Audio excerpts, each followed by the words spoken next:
जय हिंद साथियों, welcome to self study classes Vishwamit Jain YouTube channel में आप सभी का स्वागत है। दोस्तों, आज के वीडियो में हम पढ़ने वाले हैं आलोचना विधा और आलोचना विधा से संबंधित ये कुछ प्रश्न हैं जिनके बारे में आज हम पढ़ेंगे।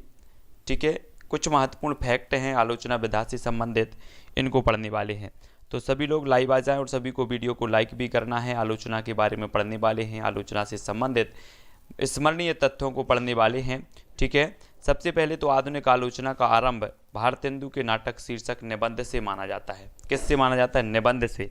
ठीक है, तो सभी लोगों को जय हिंद, सभी लोगों को गुड आफ्टरनून। और हिंदी आलोचना के बारे में यहाँ पर पढ़ने वाले हैं यश जी, मंजू जी। ठीक है, आधुनिक आलोचना का जो आरंभ है वो भारतेंदु के नाटक शीर्षक निबंध से माना जाता है। आलोचना का आरंभ, ठीक है, नाटक शीर्षक निबंध से माना जाता है। और भारतेंदु ने नाटक शीर्षक निबंध में भारतीय नाट्य सिद्धांतों के साथ ही पाश्चात्य नाट्य कला का भी परिचय दिया है। अगर आपसे पूछा जाए कि भारतीय आलोचना का जो आरंभ है वो कहाँ से माना जाता है, तब आपका उत्तर होगा भारतेंदु का नाटक शीर्षक निबंध से माना जाता है आधुनिक आलोचना का आरंभ। ठीक है, आधुनिक आलोचना का। और भारतेंदु ने नाटक शीर्षक निबंध में भारतीय नाट्य सिद्धांतों के साथ ही पाश्चात्य नाट्य कला का भी परिचय दिया है। किसने? भारतेंदु जी ने, है ना। भारतेंदु ने कालिदास, जयदेव, सूरदास आदि कवियों की परिचयात्मक आलोचना की है। किसने? भारतेंदु जी ने। कौन कौन की? जयदेव, सूरदास, कालिदास, इन सभी कवियों की परिचयात्मक आलोचना इन्होंने लिखी है ना। बद्रीनारायण चौधरी प्रेमघन को आधुनिक आलोचना का जनक माना जाता है ना। अगर आपसे कभी पूछा जाए कि आधुनिक आलोचना का जो जनक है वो किसे माना जाता है, तब आप क्या बताएंगे? उत्तर बताएंगे प्रेमघन को। प्रेमघन यानी कि बद्रीनारायण चौधरी प्रेमघन। ठीक है, इनको बताना है। ये आधुनिक आलोचना के जनक माने जाते हैं बद्रीनारायण चौधरी प्रेमघन। प्रेमघन ने आनंद कादंबरी में संयोगिता स्वयंवर और बंग विजेता की विस्तृत समालोचना प्रस्तुत की है। किसमें? आनंद कादंबरी। ये कई बार पूछी गई है कि जो आनंद कादंबरी है ये किसकी रचना है, तो ये प्रेमघन साहब की है, बद्रीनारायण चौधरी प्रेमघन की। ठीक है, ओपी जी बिल्कुल राइट, जय जिनेन्द्र। और प्रेमघन ने आनंद कादंबरी, आपको याद रख लेना, ये संयोगिता स्वयंवर और बंग विजेता की विस्तृत समालोचना प्रस्तुत की है इसने। ठीक है, राजेश जी, यतेंद्र जी, यादव जी सभी लोग आ चुके हैं। प्रेमघन की आलोचना संबंधी विचार प्रेमघन सर्वस्व और आनंद कादंबरी में मिल जाते हैं। इन्होंने नील देवी और बंग विजेता की परिचयात्मक आलोचना लिखी है। किसने लिखी है? किसने? प्रेमघन जी ने नील देवी और बंग विजेता की परिचयात्मक आलोचना लिखी है इन्होंने। और प्रेमघन की आलोचना संबंधी जो विचार है वो प्रेमघन सर्वस्व और आनंद कादंबरी में मिल जाते हैं, बद्रीनारायण चौधरी प्रेमघन की में। ठीक है, और यहाँ पर अपन ने पढ़ ही लिया कि आधुनिक आलोचना के जो जनक माने जाते हैं वो प्रेमघन माने जाते हैं, बद्रीनारायण चौधरी प्रेमघन। ये चीज तो सभी को याद रखनी है। ठीक है, पंडित बालकृष्ण भट्ट ने हिंदी प्रदीप में सच्ची समालोचना शीर्षक से संयोगिता स्वयंवर की आलोचना प्रस्तुत की है। तो पंडित किसने? बालकृष्ण भट्ट ने। पंडित बालकृष्ण भट्ट ने हिंदी प्रदीप में सच्ची समालोचना शीर्षक से संयोगिता स्वयंवर की आलोचना की है। हिंदी प्रदीप में काय नाम से? सच्ची समालोचना के नाम से। हिंदी प्रदीप के जो संपादक रहे वो बालकृष्ण भट्ट रहे। एक क्वेश्चन भी कई बार पूछा गया हिंदी प्रदीप का, है ना। और सच्ची समालोचना शीर्षक से संयोगिता स्वयंवर की आलोचना इन्होंने प्रस्तुत की है। पंडित बालकृष्ण भट्ट ने नील देवी, परीक्षा गुरु, संयोगिता स्वयंवर, एकांतवासी योगी आदि की आलोचना प्रस्तुत की हैं। इनकी आलोचना में तुलनात्मक समीक्षा की प्रवृत्ति पाई जाती है। किसकी तुलनात्मक? बालकृष्ण भट्ट जी की। बालकृष्ण भट्ट जी की आलोचना में तुलनात्मक समीक्षा की प्रवृत्ति पाई जाती है। ये चीज भी याद रखने ना। इन्होंने परीक्षा गुरु की भी, है ना, परीक्षा गुरु की भी, नील देवी की भी और एकांतवासी योगी की भी इन्होंने आलोचना प्रस्तुत की हैं, है ना। आचार्य रामचंद्र शुक्ल ने हिंदी में समालोचना के सूत्रपात का श्रेय बालकृष्ण भट्ट और बद्रीनारायण चौधरी प्रेमघन को ही दिया है। किसने? आचार्य शुक्ल ने। ये मेन फैक्ट है। हिंदी में समालोचना के सूत्रपात का जो श्रेय दिया है, समालोचना के सूत्रपात का श्रेय दिया है, तो वो बालकृष्ण भट्ट को और बद्रीनारायण चौधरी प्रेमघन को दिया है। किसने? आचार्य रामचंद्र शुक्ल ने। अगर आपसे कभी पूछा जाए कि निम्न में से बताइए आचार्य शुक्ल जी ने समालोचना के सूत्रपात का श्रेय किसे दिया है, तब आपका विकल्प में होगा बालकृष्ण भट्ट या बद्रीनारायण चौधरी प्रेमघन। तब आपको ए जो है वो क्या करना है, टिक लगाना है। ठीक है। प्रताप नारायण मिश्र का दृष्टिकोण रसवादी था। कैसा था, रसवादी। उनके कुछ लेखों में काव्य भाषा एवं साहित्य के प्रयोजन पर उनके विचारों की अभिव्यक्ति मिलती है। तो प्रताप नारायण मिश्र का जो दृष्टिकोण था वो रसवादी था, ये चीज भी सभी लोग याद रखेंगे, है ना। और आचार्य महावीर प्रसाद द्विवेदी का एक आलोचक के रूप में सबसे पहले मूल्यांकन आचार्य रामचंद्र शुक्ल ने किया है ना। सबसे पहले मूल्यांकन किसने किया है, शुक्ल जी ने किया है, बिश्नोई जी, है ना। आचार्य महावीर प्रसाद द्विवेदी का एक आलोचक के रूप में सबसे पहले मूल्यांकन किया शुक्ल जी ने। ठीक है। और पंडित महावीर प्रसाद द्विवेदी ने प्राचीन कवियों तथा आधुनिक साहित्यिक मान्यताओं को अपनी आलोचना का विषय बनाया। आलोचना में द्विवेदी जी का दृष्टिकोण नैतिकतावादी रहा। कैसा रहा, नैतिकतावादी, है ना। तो इन्होंने प्राचीन कवियों तथा आधुनिक साहित्यिक मान्यताओं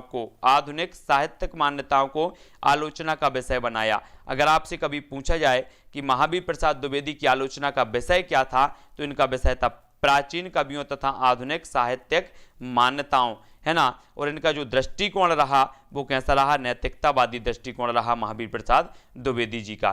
पंडित महावीर प्रसाद द्विवेदी ने 1903 ईस्वी में समालोचना समुच्चय शीर्षक से अपनी 20 समालोचनाओं का संकलन प्रकाशित किया। ये कई बार पूछा गया है कि जो है समालोचना समुच्चय, ये समालोचना संकलन किसका है, तब आपका उत्तर हो जाएगा महावीर प्रसाद द्विवेदी। और 1930 ईस्वी का ये समालोचना समस्या है। ठीक है, इनको याद रख लेना है। ठीक है, याद रखेंगे। और देखो, तुलनात्मक आलोचना का आरंभ 1907 ईस्वी में पदम सिंह शर्मा द्वारा लिखित बिहारी और सादी फारसी के कवि की तुलनात्मक आलोचना से माना जाता है। कौन सी तुलनात्मक आलोचना, कभी कभी कई बार पूछा जाता है आपसे कि तुलनात्मक आलोचना का जो आरंभ माना जाता है वो कब से माना जाता है, तो ये 1907 ईस्वी से माना जाता है। और पदम सिंह शर्मा की एक तुलनात्मक जो आलोचना है वो है बिहारी और सादी, और इसी से ही तुलनात्मक आलोचना का उदय या फिर आरंभ माना जाता है 1907 ईस्वी। ये चीज याद रखनी है। ठीक है, तुलनात्मक आलोचना। और देख लेते हैं इसके बारे में।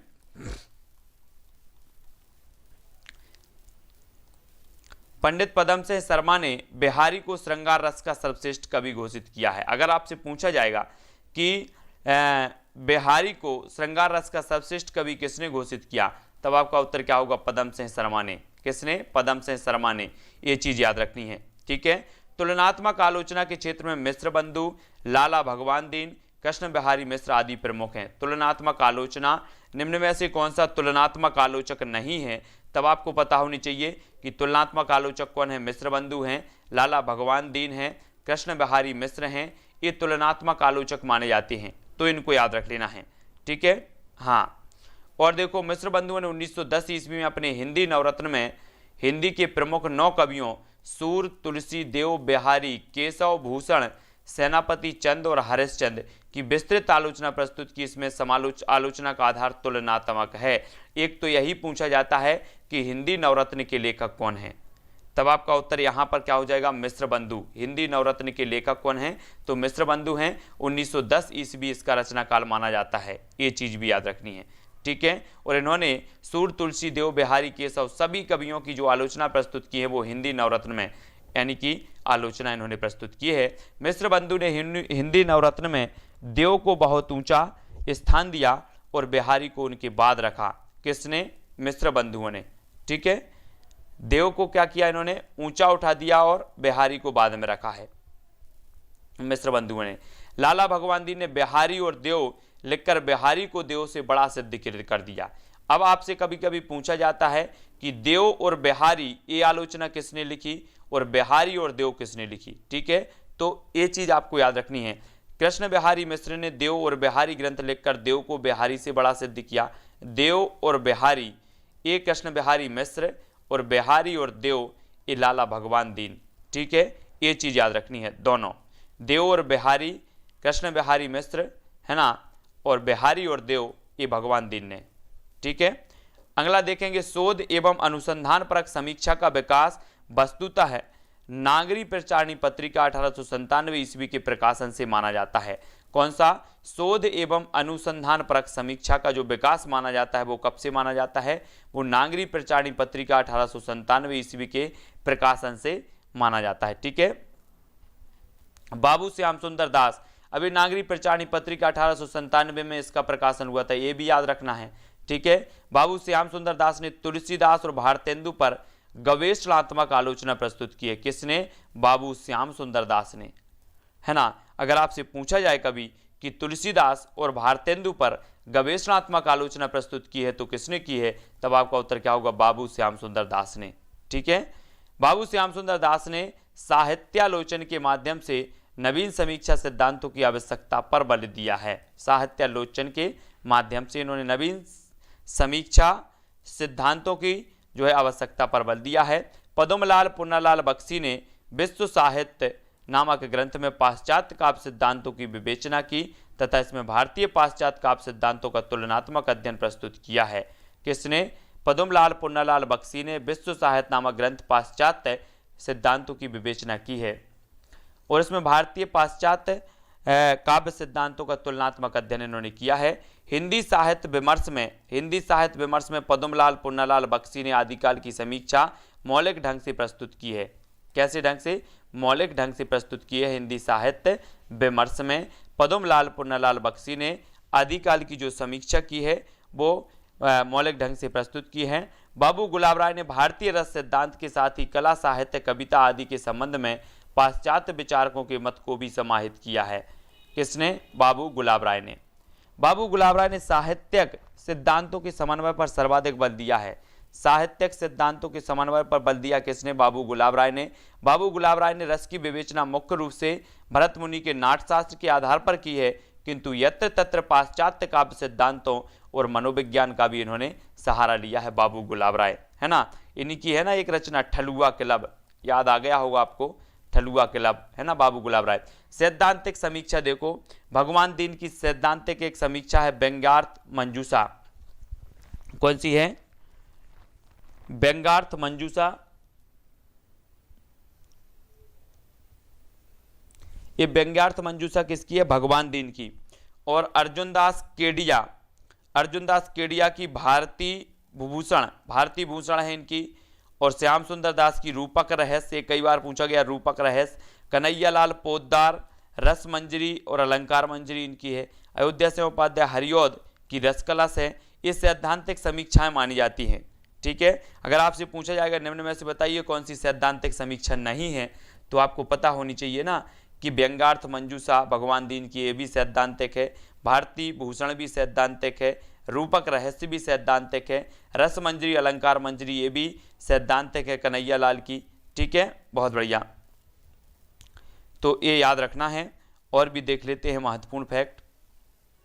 बाबू गुलाब राय का काव्य रूप अपेक्षाकृत प्रौढ़ ग्रंथ है। काव्य रूप जो अपेक्षाकृत प्रौढ़ ग्रंथ है, जिसमें भारतीय और पाश्चात्य सिद्धांतों का अच्छा समन्वय मिलता है। काय में? काव्य रूप। ठीक है,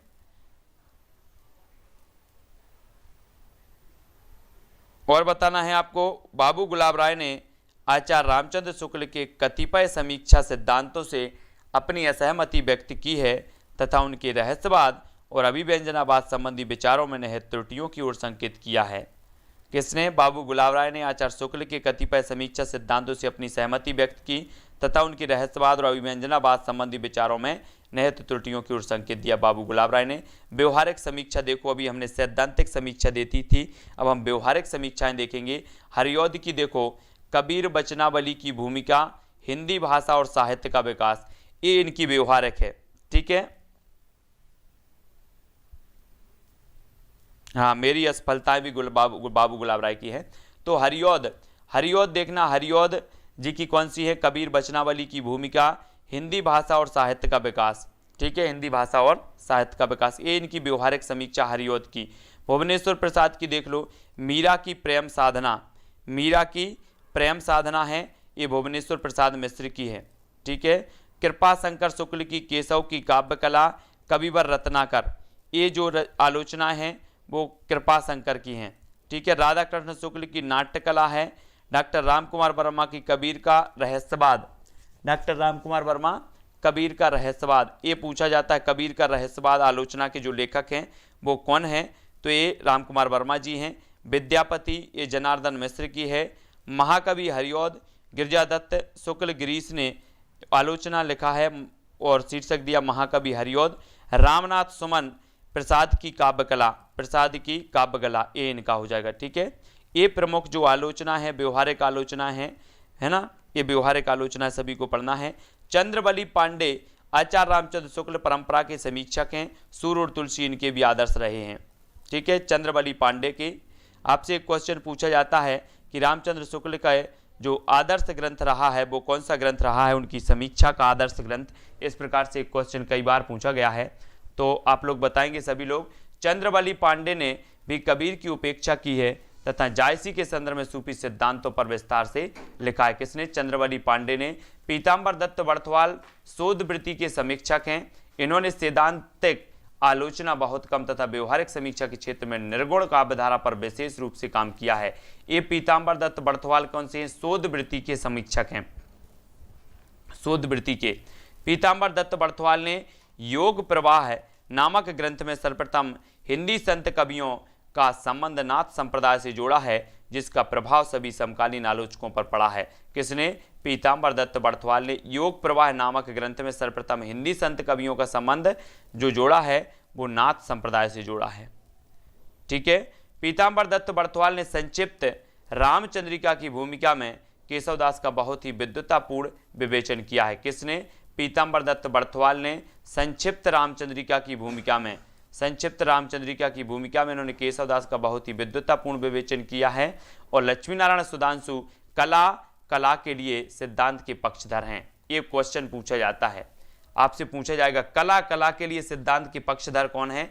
तो लक्ष्मीनारायण सुधांशु जी हैं, लक्ष्मीनारायण सुधांशु, है ना। लक्ष्मीनारायण सुधांशु का काव्य में अभिव्यंजनावाद प्रथम आलोचना ग्रंथ है। इसमें उन्होंने आचार्य शुक्ल की कई बातों का खंडन किया है तथा क्रोचे के सिद्धांतों की भारतीय काव्य सिद्धांतों से तुलना की है।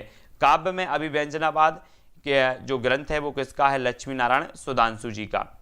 और विश्वनाथ प्रसाद मिश्र ने हिंदी नाट्य साहित्य का विकास में जो है संस्कृत नाट्य सिद्धांतों के आधार हिंदी नाटकों की समीक्षा की है। किसने? विश्वनाथ प्रसाद मिश्र ने। रमाशंकर शुक्ल रसाल का आलोचना दर्श श्याम सुंदर के साहित्य लोचन के आधार पर लिखा गया है।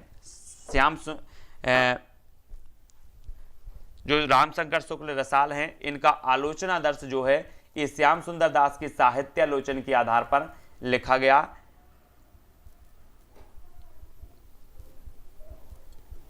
ठीक है, रमाशंकर शुक्ल रसाल ने अलंकार पीयूष और नाट्य निर्णय में आलोचना के स्वरूप एवं विकास की समीक्षा की है।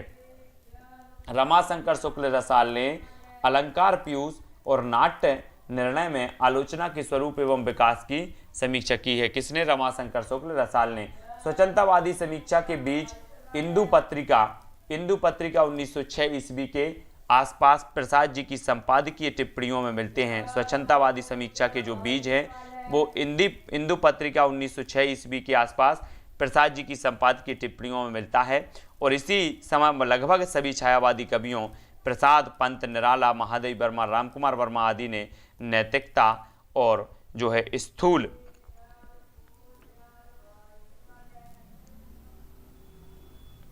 तो ये चीज याद रखनी है। ठीक है, काव्य में अभिव्यंजनावाद ये लक्ष्मीनारायण सुधांशु का जो है प्रथम आलोचना ग्रंथ है, काव्य में अभिव्यंजनावाद।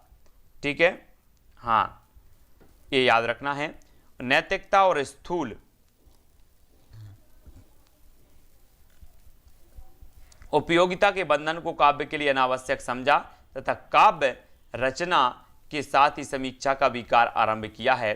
स्वच्छंदतावादी समीक्षा पाश्चात्य रोमांटिक क्रिटिज्म का जो है हिंदीकृत रूप है। स्वच्छंदतावादी जो समीक्षा है वो किसका हिंदी रूप है? ऐसा क्वेश्चन एक आता है तो वो रोमांटिक क्रिटिज्म का जो है हिंदी रूप कृत माना जाता है।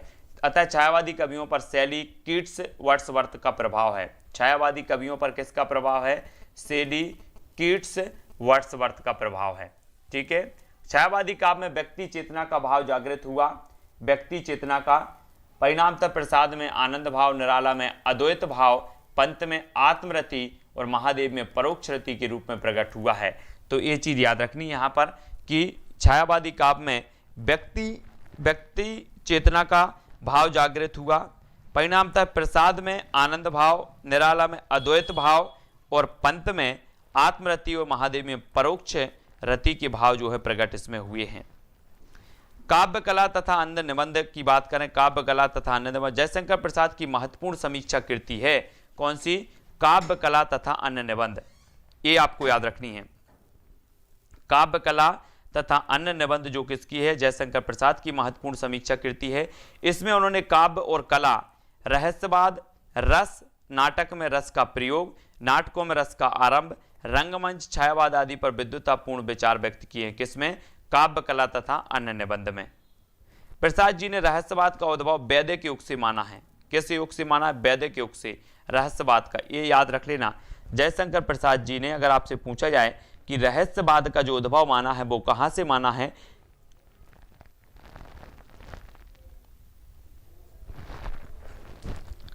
तब आपका राइट आंसर क्या हो जाएगा?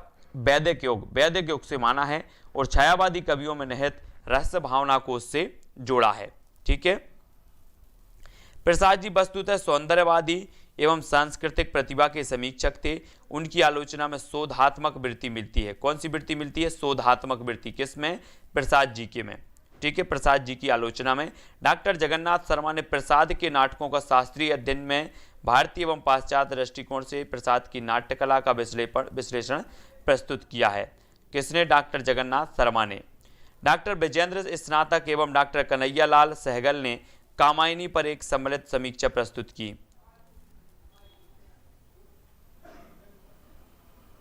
ठीक है। सुमित्रानंदन पंत ने 1926 ईस्वी में पल्लव की भूमिका में स्वच्छंदतावादी काव्य शिल्प पर विस्तार पूर्वक विवेचन किया है। किसने? पंत ने 1926 ईस्वी में पल्लव की भूमिका में स्वच्छंदतावादी काव्य शिल्प पर विस्तार पूर्वक विवेचन किया। पंत जी ने, सुमित्रानंदन पंत ने युगपथ, छायावाद योग, एक पुनर्मूल्यांकन शीर्षक स्वतंत्र समीक्षा ग्रंथों की रचना की है। युगपथ की भी की है, छायावाद युग, एक पुनर्मूल्यांकन, ये सुमित्रानंदन पंत ने की है। ठीक है। यदि मैं कामायनी लिखता, मैं पंत जी ने विवेच्य ग्रंथ की बड़ी संतुलित समीक्षा की है। इन्होंने एक समीक्षा की, यदि मैं कामायनी लिखता। किसने? पंत जी ने। ठीक है, यदि मैं कामायनी लिखता। सुमित्रानंदन पंत की समीक्षा में सौंदर्य बोध एवं गंभीर अनुभूति का अच्छा समन्वय मिलता है। किसकी? सुमित्रानंदन पंत। सौंदर्य बोध और गंभीर अनुभूति। ठीक है, अनुभूति। सूर्यकांत त्रिपाठी निराला ने प्रायः अपने ऊपर लगाए गए आरोपों आक्षेपों के उत्तर में आलोचना लिखी है, अतः इनकी आलोचना कहीं कहीं व्यक्तिगत हो गई है। किसकी? निराला ने प्रायः अपने ऊपर लगाए गए आक्षेपों के उत्तर में आलोचना लिखी, अतः इनकी आलोचना कहीं कहीं व्यक्तिगत हो गई निराला जी की। और निराला की आलोचनात्मक प्रतिभा के दर्शन के तत्कालीन पत्र पत्रिकाओं में काव्य भाषा, छंद, लय, तुक आदि पर व्यक्त विचारों में मिलते हैं इनके। निराला ने विद्यापति और चंडीदास पर अच्छी समीक्षा लिखी है ना। तो निराला ने विद्यापति और चंडीदास पर अच्छी समीक्षा लिखी। किसने? निराला ने। अगर मैं बोलूं कि यस बहुत अच्छा आदमी है, बहुत अच्छा व्यक्ति है, तो आपके अंदर कैसी अनुभूति होगी? अंदर कैसा लगेगा? वो ही है अनुभूति, है ना। तो ये विद्यापति और चंडीदास पर अच्छी समीक्षा लिखी। काव्य में रूप और अरूप, मेरे गीत और कला निराला जी के सैद्धांतिक समीक्षा संबंधी ग्रंथ हैं। कौन के? निराला जी के। काव्य में रूप और अरूप, मेरे गीत और कला, ये निराला जी के हैं, सैद्धांतिक समीक्षा संबंधी ग्रंथ माने जाते हैं। महादेवी वर्मा की काव्य कृतियों की भूमिका में उनकी आलोचनात्मक प्रतिभा द्रष्टव्य है। महादेवी वर्मा की समीक्षात्मक भूमिकाओं को गंगा प्रसाद पांडे ने महादेवी का विवेचनात्मक गद्य नामक ग्रंथ में प्रकाशित कराया है। तो महादेवी जी छायावाद, रहस्यवाद, प्रगतिवाद पर विचार करते समय भारतीय दर्शन से प्रभावित रहीं। उन्होंने स्वच्छंदतावाद एक एवं व्यापक काव्य चेतना का भी परिचय दिया है। किसने? महादेवी जी ने, है ना। और देख लेते हैं कुछ महत्वपूर्ण यथार्थ और आदर्श, छायावाद और रहस्यवाद महादेवी वर्मा के श्रेष्ठ समीक्षात्मक निबंध हैं। कौन कौन? यथार्थ और आदर्श, छायावाद और रहस्यवाद, ये समीक्षात्मक निबंध हैं महादेवी जी के। अगर आपसे पूछ लिया जाए कि छायावाद और रहस्यवाद, ये जो समीक्षात्मक निबंध है वो किसका है, तो आपका उत्तर क्या होगा, महादेवी वर्मा का यथार्थ और आदर्श भी इन्हीं का है। छायावादी या स्वच्छंदतावादी आलोचना के विकास क्रम में एक अन्य आलोचना पद्धति का उन्मेष देखा गया जिसे प्रभाववादी समीक्षा कहते हैं। छायावादी या स्वच्छंदतावादी आलोचना के विकास क्रम में एक अन्य आलोचना पद्धति का उन्मेष देखा गया जिसे प्रभाववादी समीक्षा कहते हैं। हिंदी में पदम सेन शर्मा ने बिहारी सत्सई की आलोचना करते समय प्रभाववादी आलोचना का आभास दिया था। किसने? पदम सेन शर्मा ने। पदम सेन शर्मा ने बिहारी सत्सई की आलोचना करते समय प्रभाववादी आलोचना का आभास दिया था। तो पदम सेन शर्मा ने। भगवत शरण उपाध्याय ने गुरु भक्त से भक्त की नूरजहां की आलोचना प्रभाववादी पद्धति पर की है। किसकी? गुरु भक्त से भक्त की नूरजहां की आलोचना इन्होंने प्रभाववादी पद्धति पर की है। किसने? भगवत शरण उपाध्याय ने। स्वच्छंदतावादी एवं प्रभाववादी आलोचनाओं के बाद हिंदी आलोचना के क्षेत्र में समाजशास्त्री एवं प्रगतिवादी, मनोविश्लेषणवादी, अंतःचेतनावादी, ऐतिहासिक या सांस्कृतिक, इन 3 नवीन समीक्षा सिद्धांतों एवं पद्धतियों का विकास हुआ। कब? स्वच्छंदतावादी एवं प्रभाववादी आलोचना के बाद, है ना। समाजशास्त्री या प्रगतिवादी, है ना, और मनोविश्लेषणवादी या अंतःचेतनावादी, ऐतिहासिक या सांस्कृतिक, इन 3 का जो है समीक्षा सिद्धांतों की पद्धतियों का जो है विकास हुआ। शांतिप्रिय द्विवेदी मूलतः सौंदर्यवादी समीक्षक हैं। कौन है? शांतिप्रिय द्विवेदी सौंदर्यवादी समीक्षक हैं, किंतु युग और साहित्य में वह प्रगतिवाद का समर्थन करते हुए दिखाई देते हैं। तो ये सौंदर्यवादी समीक्षक माने जाते हैं शांतिप्रिय द्विवेदी। शांतिप्रिय द्विवेदी सौंदर्य को वस्तु में नहीं सामाजिक मन में स्थित मानते हैं। सौंदर्य को वस्तु में नहीं सामाजिक मन में स्थित मानते हैं शांतिप्रिय द्विवेदी। मुंशी प्रेमचंद की आलोचनात्मक निबंध और टिप्पणियां साहित्य का उद्देश्य में संकलित हैं। मुंशी प्रेमचंद की जो आलोचनात्मक निबंध और टिप्पणियां हैं ये साहित्य का उद्देश्य में संकलित हैं। अगर आपसे क्वेश्चन कभी पूछ लिया जाए कि जो है मुंशी प्रेमचंद के आलोचना का निबंध और जो टिप्पणियां हैं वो किसमें संकलित हैं, तब आपका साहित्य का उद्देश्य यानी कि जो आपका साहित्य का उद्देश्य है वो यहां पर सही होगा। ठीक है।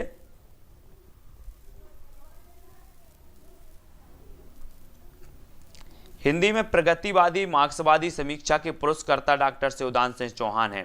प्रगतिवादी और मार्क्सवादी समीक्षा के जो पुरस्कर्ता हैं वो कौन है? शिवदान सिंह चौहान।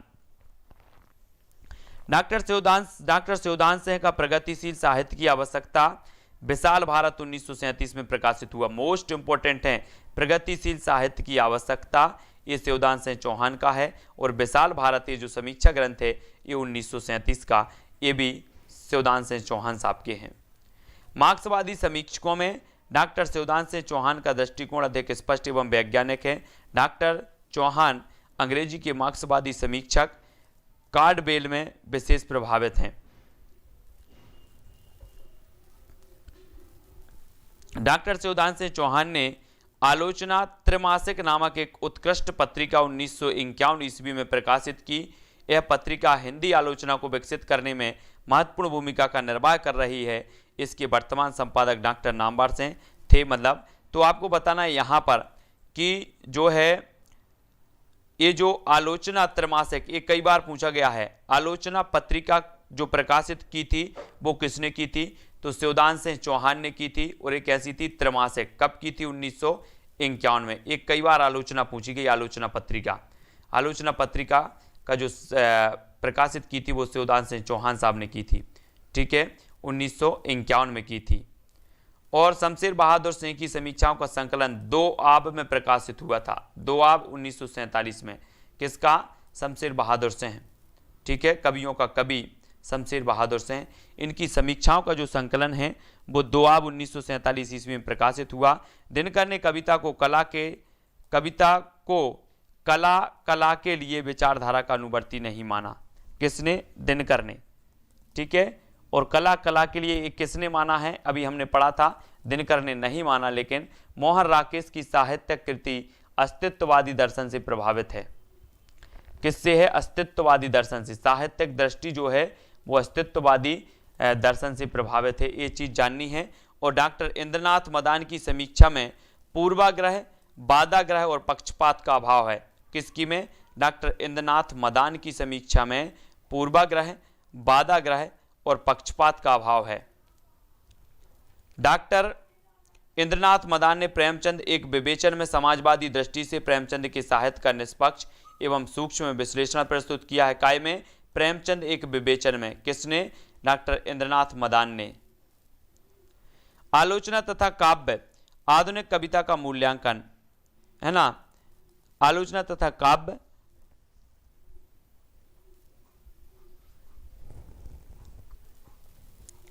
आधुनिक कविता का मूल्यांकन आदि समीक्षात्मक कृतियों में डॉक्टर मदान ने साहित्यकारों एवं प्रवृत्तियों का विवेचन प्रस्तुत किया है। ये थोड़ी सी अपनी समीक्षाएं हैं, थोड़ी सी आलोचनाएं हैं जो कठिन जरूर हैं, लेकिन एक दो क्वेश्चन यहां से पूछे ही जाते हैं। ठीक है। डॉक्टर विनय मोहन शर्मा ने मार्क्सवाद, फ्रायडवाद, यौनवाद जैसे वादों का प्रबल विरोध किया। किसने? विनय मोहन शर्मा ने। मार्क्सवाद का भी विरोध किया, फ्रायडवाद का भी किया, यौनवाद का भी किया doctor Vinay Mohan Sharma. Freud, Adler, Jung आदि मनोविश्लेषकों ने एक नई शाखा मनोविश्लेषण की स्थापना की थी। किसने की थी? यहाँ पर देखो, फ्रायड ने, एडलर ने और युंग ने। इनने मिलकर, मनोविश्लेषकों ने मिलकर एक नई शाखा मनोविश्लेषण की स्थापना की थी, तीन विद्वानों ने मिलकर। ठीक है। और मनोविश्लेषण हम पढ़ते ही हैं।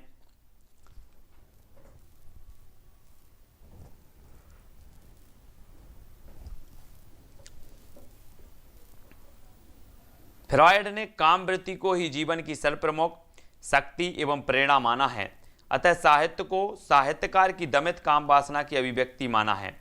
किसने? फ्रॉयड ने, है ना। और एडलर ने हीनता की पूर्ति की प्रवृत्ति को तथा युंग ने जिजीविषा या अमरत्व की आकांक्षा को जीवन की प्रेरक शक्ति के रूप में माना। हिंदी में मनोविश्लेषणवादी समीक्षा पद्धति का प्रतिनिधित्व ईलाचंद्र जोशी, अज्ञे, डॉक्टर देवराज उपाध्याय और डॉक्टर नगेंद्र, है ना, आदि ने किया है। और जैनेन्द्र कुमार भी हैं, प्रतिनिधित्व किया है इन्होंने। वैसे जैनेन्द्र कुमार हैं, ईलाचंद्र जोशी और अज्ञे, देवराज, जैनेन्द्र कुमार और नगेंद्र।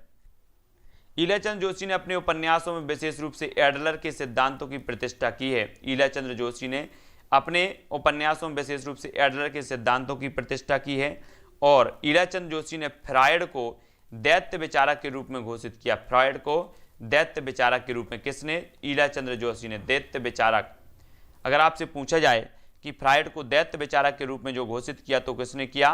ईलाचंद्र जोशी साहब ने। ईलाचंद्र जोशी आपका सही हो जाएगा। ईलाचंद्र जोशी ने साहित्य में दुखवाद में विषाद नामक नवीन रस की कल्पना की है।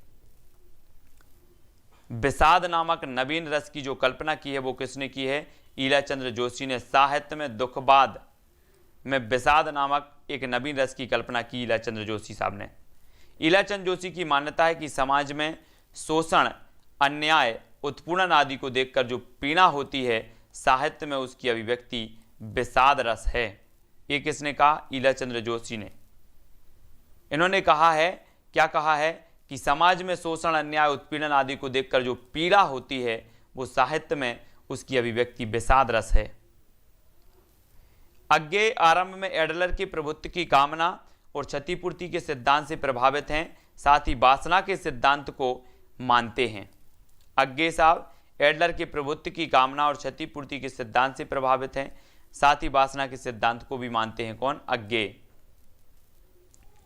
डॉक्टर देवराज ने अपने शोध प्रबंध आधुनिक हिंदी कथा साहित्य और मनोविज्ञान में मनोविश्लेषणवादी समीक्षा पद्धति अपनाया। इसमें उन्होंने साहित्य और मनोविज्ञान के अंतर संबंधों पर प्रकाश डाला है। किसने? डॉक्टर देवराज ने।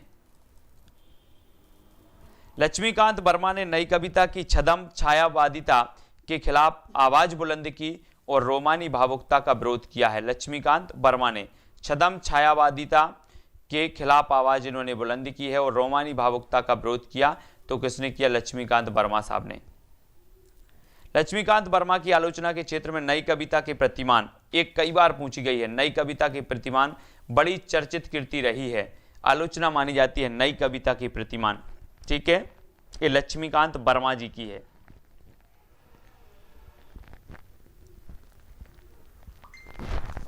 ठीक है, सभी लोग याद रखेंगे। और लक्ष्मीकांत वर्मा जी की है नई कविता के प्रतिमान, ये याद रखेंगे, कई बार पूछी गई। प्रकाश चंद्र गुप्त मार्क्सवादी आलोचक हैं। इन्होंने ध्वंसात्मक आलोचना से अपने को सदैव दूर रखा और सर्जनात्मक आलोचना को उजागर करने की पहल की। किसने? प्रकाश चंद्र गुप्त साहब ने। गजानन माधव मुक्तिबोध की प्रखर और व्यापक आलोचना का परिचय कामायनी एक पुनर्विचार आलोचनात्मक पुस्तक में मिलता है। ये मुक्तिबोध की ये आलोचना है, कौन सी है ना? तो कामायनी एक पुनर्विचार, कामायनी एक पुनर्विचार, ठीक है। गजानन माधव मुक्तिबोध की प्रखर और व्यापक आलोचना का परिचय कामायनी एक पुनर्विचार आलोचना पुस्तक है, ये याद रखनी है, ठीक है। अगला देखेंगे, मुक्तिबोध ने छायावादी काव्य के प्रति सकारात्मक रुख अपनाया और उसकी प्रगतिशील भूमिका का समर्थन किया। किसने? मुक्तिबोध ने।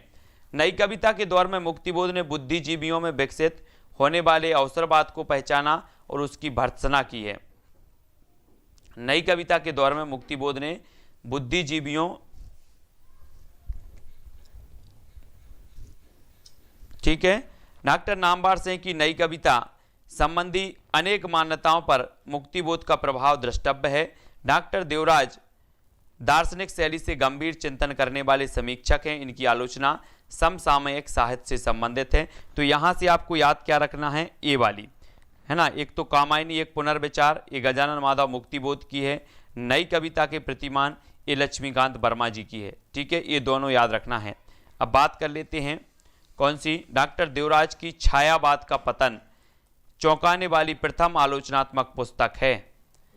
प्रथम आलोचनात्मक पुस्तक, चौंकाने वाली प्रथम आलोचनात्मक पुस्तक डॉक्टर देवराज की छायावाद का पतन 1948 ईस्वी। डॉक्टर देवराज की आलोचना का महत्व यह है कि उन्होंने छायावाद की दुर्बलताओं पर एकाग्र चित्त से चिंतन किया है। डॉक्टर रामस्वरूप चतुर्वेदी की ख्याति नवलेखन और नई कविता के महत्वपूर्ण आलोचकों में है। उन्होंने काव्य भाषा की सृजनशीलता को अपनी आलोचना का केंद्र माना है। किसने? डॉक्टर रामस्वरूप चतुर्वेदी। डॉक्टर रामस्वरूप चतुर्वेदी ने अंग्रेजी के न्यू राइटिंग नामक आंदोलन से नवलेखन को जोड़ा है। उनकी प्रमुख समीक्षा कृति भाषा और संवेदना है। ये कई बार पूछा गया, भाषा और संवेदना, इसको याद रख लेना सभी लोगों को, है ना। भाषा और संवेदना ये किसकी आलोचना है? रामस्वरूप चतुर्वेदी जी की है। और इन्होंने न्यू राइटिंग नामक आंदोलन से नवलेखन को जोड़ा है ना। उनकी प्रमुख समीक्षा कृति कौन सी है? भाषा और संवेदना, ये रामस्वरूप चतुर्वेदी। धर्मवीर भारती की मानव मूल और साहित्य ऐसी समीक्षा कृति है जिसमें नए मूल्यों के संदर्भ में रचना पर जोर दिया है। तो मानव मूल और साहित्य धर्मवीर भारती, है ना। मानव मूल्य ही सबसे बड़े धर्म है, मानव मूल्य ही क्या है? सबसे बड़े धर्म हैं। तो धर्मवीर भारती। श्रीकांत वर्मा ने नई कविता में चिंतन तत्वों को खोजने का प्रयास किया। किसमें? नई कविता में श्रीकांत वर्मा ने। डॉक्टर रघुवंश का समीक्षा क्षेत्र भारतेंदु से लेकर नई कविता तक है। किसका? डॉक्टर रघुवंश का जो समीक्षा क्षेत्र है वो भारतेंदु से लेकर नई कविता तक है। आधुनिक साहित्य का परिप्रेक्ष्य उनकी ऐसी ही कृति है ना। डॉक्टर रामचंद्र शुक्ल की बात करें तो हिंदी में वैज्ञानिक आलोचना का जो सूत्रपात किया वो रामचंद्र शुक्ल जी ने किया है। कई बार एग्जाम में पूछा गया है कि हिंदी में वैज्ञानिक आलोचना के जो सूत्रपात करता है वो कौन है? तब आपका उत्तर हो जाता है रामचंद्र शुक्ल जी, ठीक है। याद रख लेना, वैज्ञानिक आलोचना के सूत्रपात माने जाते हैं रामचंद्र शुक्ल जी, सूत्रपात करता। आचार्य शुक्ल की पहली सैद्धांतिक आलोचना कृति काव्य में रहस्यवाद, इनकी जो पहली सैद्धांतिक आलोचना कृति वो है काव्य में रहस्यवाद। इनकी अन्य सैद्धांतिक समीक्षा संबंधी कुछ लेख रस मीमांसा तथा चिंतामणि भाग 2 में संकलित हैं।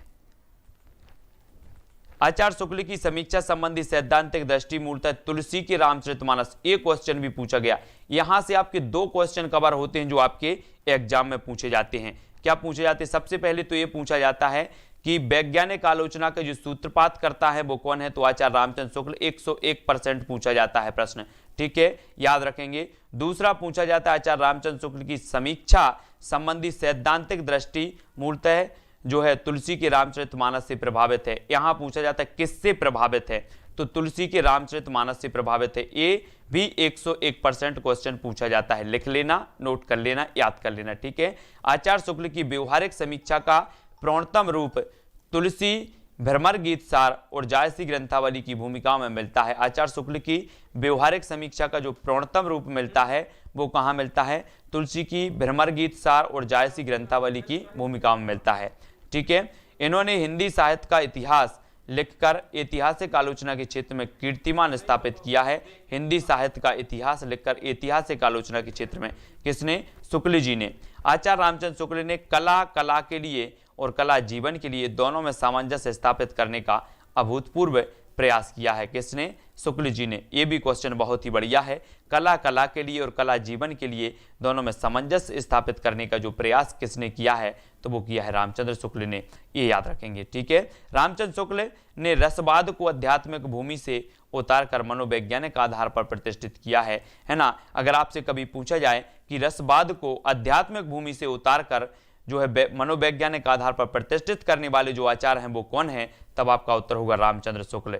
ठीक है, हाँ, त्रिवेणी में सूर्य, तुलसी, जायसी की इन्होंने समीक्षा की है, तो ये भी याद रखेंगे। इन्होंने सैद्धांतिक और व्यवहारिक दोनों प्रकार की समीक्षाओं के माध्यम से रस सिद्धांत की प्रतिष्ठा की है शुक्ल जी ने। आचार्य शुक्ल ने रसाभास को रस की मध्यम कोटि कहा है। रसाभास को रस की मध्यम कोटि किसने कहा है? तो आचार्य शुक्ल ने कहा है। तथा इसके भीतर ही भावोदय, भाव संधि, भाव सबलता, भाव शांति, भाव दशा, शील दशा तथा विभावानुभाव सहित संचारी भावों के स्वतंत्र वर्णन को भी स्थान इन्होंने दिया है। आचार्य शुक्ल ने रस की मध्य कोटि की स्थापना शील वैचित्र प्रधान काव्यों एवं नाटकों की समीक्षा के लिए और निकृष्ट कोटि की स्थापना चमत्कार प्रधान काव्यों, चित्र और कूट काव्यों की समीक्षा के लिए की है।